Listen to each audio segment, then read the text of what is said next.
Na última quinta-feira estivemos juntos em Salvador, assim como o senador Eunício, o senador Walter Pinheiro e o senador Pimentel, no lançamento do Plano Safra para o semiárido, 2013-2014. Esse plano é um plano lançado específico para o semiárido e é complementar ao Plano Safra da agricultura familiar.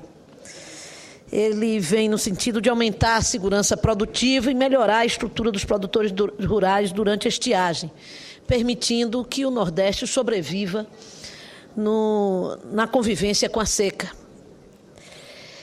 E não sei se os representantes papiloscopistas que estão aqui, a quem quero saudar neste momento, sabem que o meu estado, a Bahia, tem praticamente 70% do seu território nessa região semiárida. A principal medida do plano está relacionada à questão da suspensão das execuções das dívidas dos produtores da região até o fim do próximo ano. Uma luta da bancada nordestina incansavelmente nesta casa, onde Vossa Excelência se inclui. Também será concedido desconto de até 85% para a liquidação de operações de créditos contratadas até 2006 com recursos do Fundo Constitucional do Nordeste ou do Tesouro Nacional. O plano também contempla medidas de estímulo à construção de silos para armazenagem de alimentos, de assistência técnica e extensão rural. Ou seja, esses três planos, esses três pontos, a questão da renegociação das dívidas, da armazenagem e da assistência técnica, têm sido, presidente, questões que eu tenho tratado aqui no meu mandato permanentemente, constantemente, assim como diversos outros senadores que são parte da nossa bancada nordestina. Em relação à armazenagem, eu apresentei à Conab um pleito para adotar o Estado da Bahia de 2 novos armazéns, um em Luiz Eduardo Magalhães, com a capacidade de 100 mil toneladas, e outro em Juazeiro, com capacidade de 40 mil toneladas. Também defendi aqui no plenário a necessidade de termos no país uma política nacional de armazenagem do governo, e que assim possamos superar esse grande desafio que ainda persiste em nosso país. O ministro da Agricultura anunciou, naquele momento lá, de que construirá um desses armazéns que solicitei, o armazém de Luiz Eduardo Magalhães, uma área de grande produtora de grãos, um município do nosso estado, de 150 mil toneladas, e que vão avaliar ao longo deste ano, se não houver investimento privado, já que também a iniciativa privada recebeu recursos, estímulo do governo federal em financiamento para que assim possa proceder, então discutirá outros silos, outros armazéns no semiárido. E eu considero de extrema importância que nós tenhamos outros armazéns no semiárido nordestino, especialmente baiano. Em relação à assistência técnica, também apresentei, junto à Comissão de Desenvolvimento Regional e Turismo, um requerimento para um debate importante aqui com a Embrapa e outras instituições, para que nós possamos discutir a reestruturação produtiva do semiárido brasileiro, visando a melhoria da convivência com a seca.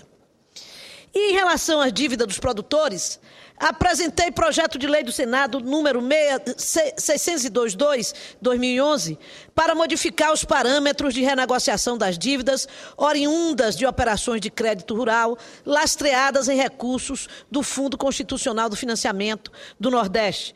Projeto este aprovado em maio deste ano na Comissão de Agricultura e Reforma Agrária. Em relação à questão das dívidas, senhor presidente, gostaria de pedir atenção que recebi hoje no meu gabinete, esses senhores que estão aqui presentes na nossa tribuna de honra, representantes do movimento dos produtores endividados do semiárido do Nordeste. Temos aqui representantes do estado da Bahia, Pernambuco, Paraíba, Ceará, Alagoas, Rio Grande do Norte. Estão aqui os senhores Everaldo Dourado, da cooperativa de Irecê, Valternei Dourado, também da cooperativa de Irecê, Afonso Cartacho, da Paraíba, Cesarão, de Pernambuco, E Celso Dourado, meu querido amigo e amigo de tantos outros deputados, deputado federal constituinte pela Bahia, queridíssimo, grande contribuição deu à luta democrática em nosso Estado, também de Irecê. Ao receber esse documento, que foi encaminhado também ao senador Eunício Oliveira, que é o senador que é relator da medida provisória 610, que se comprometeu em incorporar a maior parte das reivindicações trazidas por esses senhores, que consideraram que a medida provisória 610 não atende totalmente às necessidades dos nossos produtores rurais, hoje endividados nas instituições financeiras oficiais e não oficiais, principalmente nas oficiais, no Banco do Nordeste e Banco do Brasil, que precisam da atenção, do socorro do governo federal nesse momento trágico, porque apesar de nós já termos regiões que receberam chuva, nós ainda penaremos muito, digo nós, todos os estados do Nordeste e do semiárido, com as consequências graves da seca nordestina em nossas cidades e em nossos estados.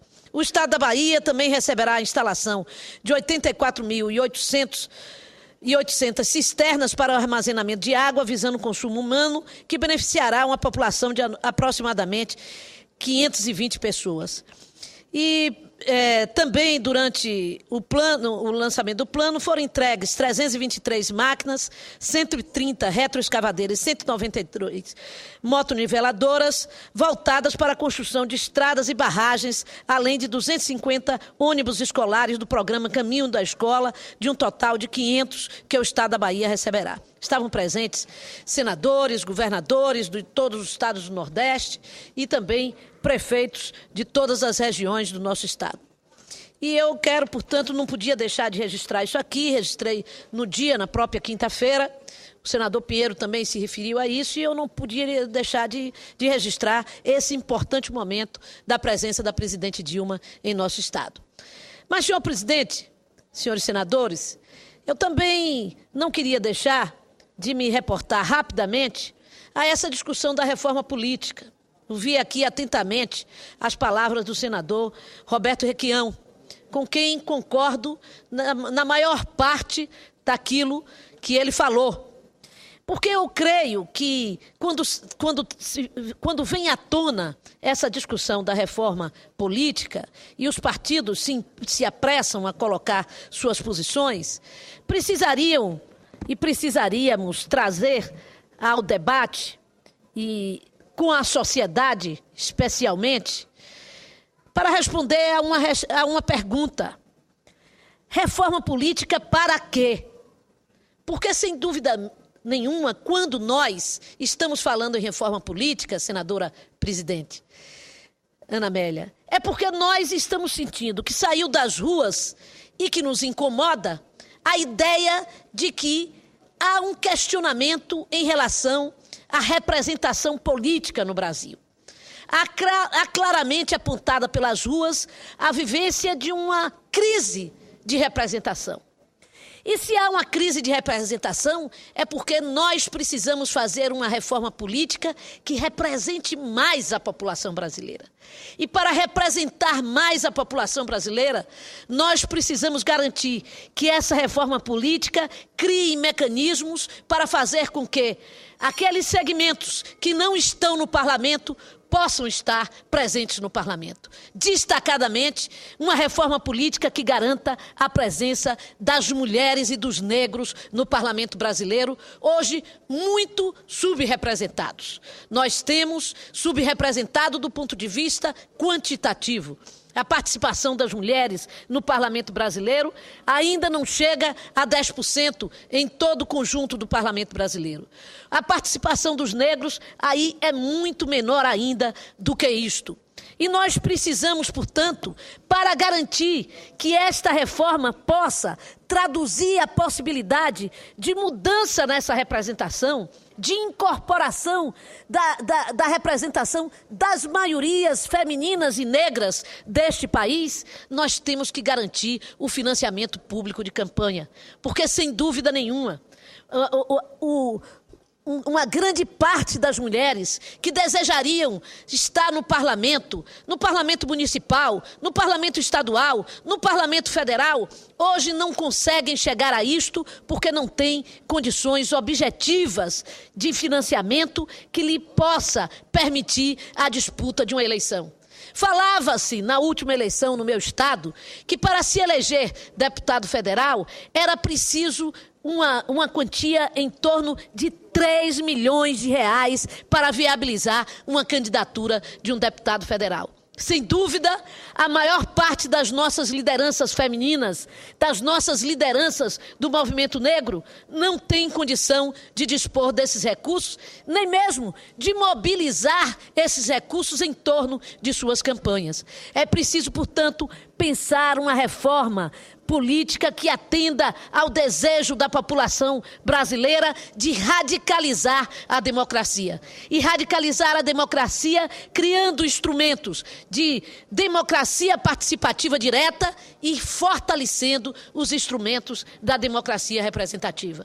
Por isso, também apoio a ideia de que nós possamos ter o voto em lista, para que, dentro de cada partido, reforçando o partido, possamos estabelecer métodos de escolhas democrático, como a eleição da lista, do primeiro lugar de cada lista, do segundo lugar de cada lista, e assim por diante, garantindo-se necessariamente uma cota de mulheres e de negros nesta lista a ser apresentada e nos lugares em que nós temos que reservar. Porque se apresentarmos uma cota de 30% para as mulheres e as mulheres forem as últimas 30 em 100, certamente nós não mudaremos a referência dessa participação no parlamento brasileiro. Nós precisamos fazer com que a discussão da lista passe a ser uma discussão democrática na sociedade brasileira e dentro dos partidos políticos. Eu, particularmente, presidente, acho absolutamente desnecessário o voto distrital. Por que acho desnecessário? Porque acho que o sistema proporcional brasileiro, ele permite o voto distritalizado. Basta que nós olhemos, estudemos o resultado eleitoral em cada um dos estados brasileiros. Os deputados estaduais e federais, eles representam determinada região de seus estados. No entanto, não está impedido ao eleitor que quer fazer uma escolha com base numa identificação, por exemplo, de gênero, numa identificação de raça, numa identificação ideológica, de posicionamentos políticos, de que ele também possa votar por um candidato que eventualmente não é do seu distrito, não é do seu município, mas que se identifica com ele pelas ideias que ele defende, que ele representa. Por isso, eu quero afirmar o meu posicionamento, que considero que é o mais democrático, aquele mais capaz de representar as minorias e maiorias deste país, que é o voto proporcional. Muito obrigada.